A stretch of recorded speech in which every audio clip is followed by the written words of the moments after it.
Howdy, folks. Welcome to the one and only original Country Bear Jamboree, featuring a bit of Americana, our musical heritage of the past. There was a time when Disney didn't need a movie or a cinematic universe to justify an attraction. There was a time when Imagineers could walk into a meeting and say, what if we just built a theater full of singing animatronic bears? And instead of asking what movie it tied into or what merchandise it would sell, they just built it. Attractions like Enchanted Tiki Room, Jungle Cruise, Haunted Mansion, all original, all based off Imagineering and a simple idea. Some ideas still standing and some are long gone. Hi ho everyone, welcome to this episode of Park Punk History, where we talk about the history of some of my favorite attractions with a bit of an alternative twist. Not just nostalgia, but the stories of attractions that feel almost kind of rebellious, even inside a company as massive as Disney. And today we're talking about the strangest survivor in Magic Kingdom, and probably my most favorite show in Walt Disney World. A moose head on the wall, a stage full of animatronic bears, and a show that opened in 1971 and is somehow still standing. This is the story of how the Country Bears survived corporate shifts, IP dominance, technological revolutions, and cultural change, and why their existence still feels kind of punk.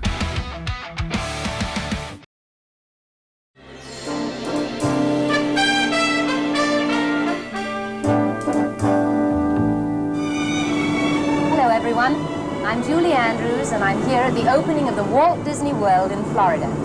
Just a few miles away from Cape Kennedy, where men point their space vehicles toward the stars, Walt Disney decided to launch his final dream. Walt Disney World is a tribute to the philosophy and the life of Walter Elias Disney.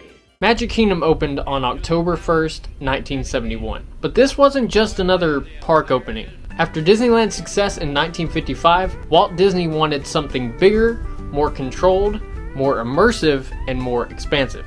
He secretly purchased over 25,000 acres of Florida land through shell corporations. It was bold, risky, and visionary.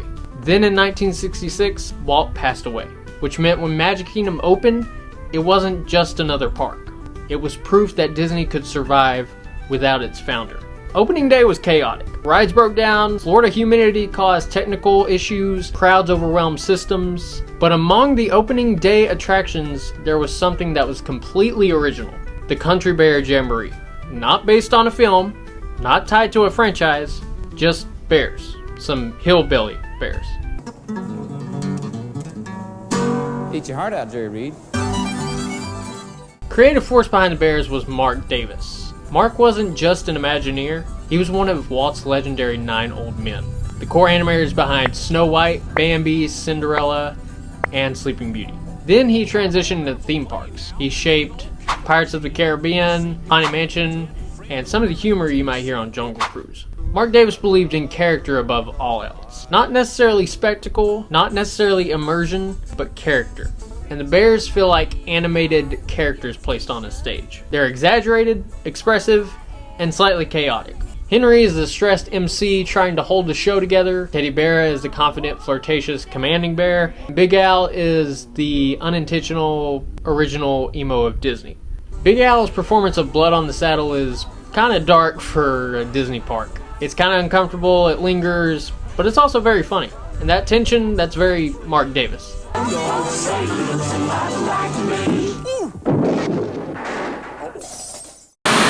Fast forward to 1984 and Michael Eisner becomes the new CEO of Disney during a struggling period. Under Eisner, the Disney Renaissance exploded, synergy became central, and IP integration intensified. Films like The Little Mermaid, Beauty and the Beast, and The Lion King reshaped the company. Attractions increasingly tied into film success. Which is why it's kind of fascinating that in 1986 the bears weren't removed. They were actually refreshed. Country Bear Vacation Hoedown debuted. Welcome to the Country Bear Vacation Hoedown. Got out my old camp t-shirt, still fits, kinda, and I'm raring to go. How about you boys? Just lead the way, Henry. It was Hawaiian shirts, modernized country songs, a faster pacing. It was just a bunch of bears going on vacation. And instead of erasing original IP, Disney reinvested in it. That's not anti-corporate, but it is creatively confident.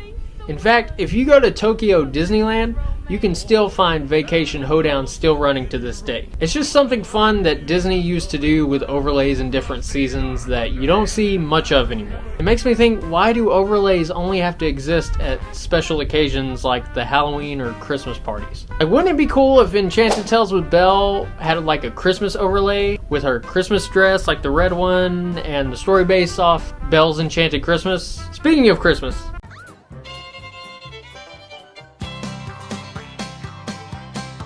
ladies and gents, the 5 bear rugs. Well, the snow begins to fall and your blood begins to freeze. It's time to stomp and holler and slap your hands and knees. So hand me down my banjo, I think I'm gonna sing. The time for sitting idle is in summer or in spring. then came the Christmas overlay. Full costume redesigns, holiday song rewrites, dialogue adjustment, lighting changes. Not a decoration pass, but a narrative shift. This actually rewarded repeated guests because we would have different kinds of shows pretty much every season. This flexibility almost feels kind of extinct now. You don't really see this in most attractions. They never really do overlays unless it's at a Halloween or Christmas party. And Karen, don't miss the Country Bears Christmas special in Frontierland. In 2001, the version of the show at Disneyland Park closed permanently. It was replaced with the many adventures of Winnie the Pooh. And from a corporate standpoint, kind of made sense. Winnie the Pooh was a proven IP success, merchandise machine, and film library support. The Bears were original animatronics from 1971 with no franchise backing. So when Disneyland replaced them, many of us assumed it was a matter of time before Magic Kingdom probably did the same thing, especially in the 2000s. This was peak IP expansion era. Square footage in Magic Kingdom was pretty much premium real estate. A seated animatronic show without franchise synergy, it's kind of vulnerable. For years, fans quietly braced themselves. Every refurbishment rumor felt like a countdown. But Florida never followed California. Through expansions, through new Fantasyland, through IP lands, the Bears stayed. Quietly and almost defiantly. By the 2000s, projection mapping, trackless dark rides, massive IP lands, immersion pretty much became king.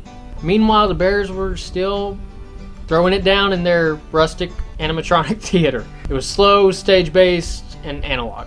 In 2024, Disney finally made a decision. They could remove it, and we really thought they might with the way the parks were going. Instead, they refreshed it. Over here. Sorry. Okay, everybody. Now we're ready to start. Give us a little intro there, Gomer.